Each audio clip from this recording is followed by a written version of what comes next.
Doll's House SOS. Watch as an 80-year-old doll's house gets renovated and brought back to its Edwardian roots.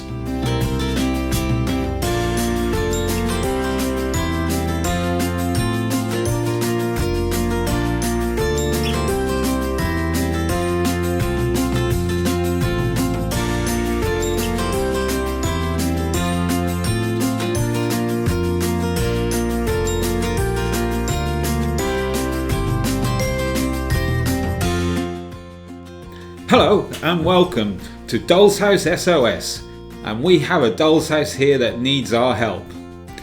It was built in the 1940s and has been passed down the generations to the present day. It has spent the last 20 years in a loft, however, and as we can see is looking a little sorry for itself. Well, this is why we've come to the rescue. Our current homeowner was let down by her brother, who was entrusted with the upkeep of the property. See, he has left it in the state you can see today. For 20 years, our intrepid autism support worker has lived with it in this condition while she raised her family. Well, that's all going to change with our help. This is not going to be a simple job. Oh no. Everything from the battered old roof that looks like it needs renewing, down to the walls holding the whole property up. We will be replacing the windows, updating the brickwork and creating a garden, all in the Edwardian style. Before we even start to look at the rooms inside, we are going to bring this home back to its glory, and we have a certain time to get this done. So let's get on with it. But first, let's have a look at the state the house is in now. I mean, sunflower picture? That is so 80s. Everything is looking a bit tired and dated. Look at this bathroom, it really needs looking at. The hallway and stairs are in a shocking state. And the front room looks like a bomb has hit it. At some point over the last 20 years the front door is gone, which of course has let the squatters in.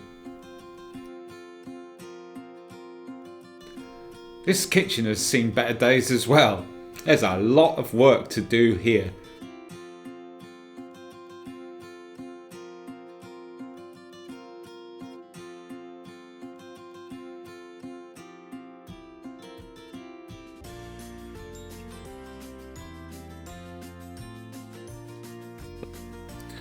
And now, here comes the tear down and clean up. Our support worker has volunteered to come and help with the renovation. We can't do these things without your support. And here she is, getting stuck in. Bit of cleaning.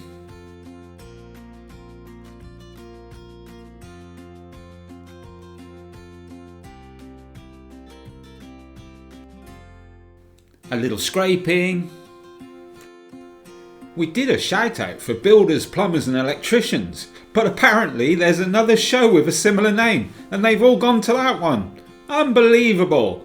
So it looks like it's just one volunteer, but I think that's all we will need. She looks very capable. After the clean up, this is what we have left. The windows are masked up, ready for painting. We experimented with the landing window to see what the others might look like, and we like it. The windows on this style of house would have been sash windows originally, and our volunteer modeller has had a go at making some. They look good, don't they? Okay, I think it's time for some history about this doll's house. Okay, this is obviously a very old picture and we can just make out the doll's house in the background. So who are these two people sitting here? Well, the child on the left sucking her thumb is my Aunt Tara, and the child on the right is my mum. We think this picture was taken in 1945 because mum looks about 3, so they got this doll's house in 1943. So this year it will be 80 years old. Do you know where this photo was taken? I think they lived on Parliament Hill back then. Who's this lady? That's my nan, their mum, Violet Chapika. She was married to an Indian gentleman called Yashwant Hari Chapika. So we have another picture here where we can just make out in the background. That is their dad holding my Aunt Tara. and that's Yashwant Hari Chapaka. He came over in the 30s from India, Mumbai, met my nan, got married, had 3 children. And we can just make out the doll's house there. It's not changed much. Well, I suppose it was brand new then.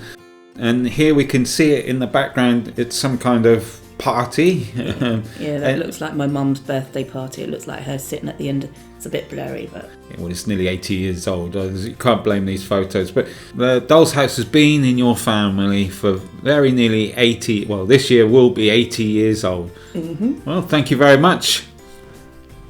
Well, what a story. 80 years old and still bringing pleasure to new generations.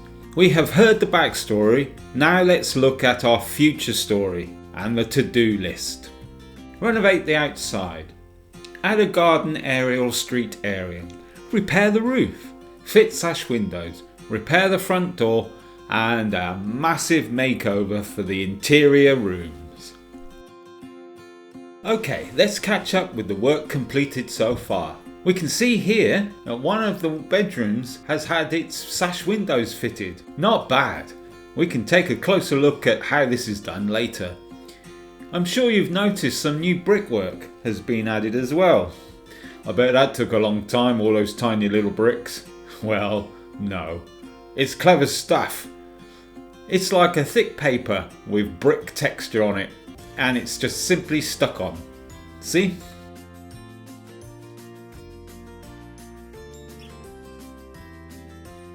Now for something completely different, the outside area.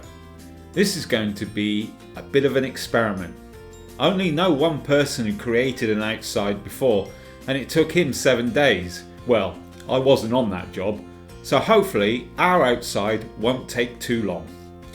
First, we need an outside that can move so that the walls of the house can be opened. That means we will need to be able to pull the area forward and back. Now we have some bits to play around with. We have cut these bits to be the same width as the house and added some runners for the ground to slide along. And the ground is a bit of old MDF we found. Now if we stick all these bits together, it might just work. And if I sit the house on top and see if it pulls out, well, that's great. Now we know the idea works, we can get fettling until it's just right.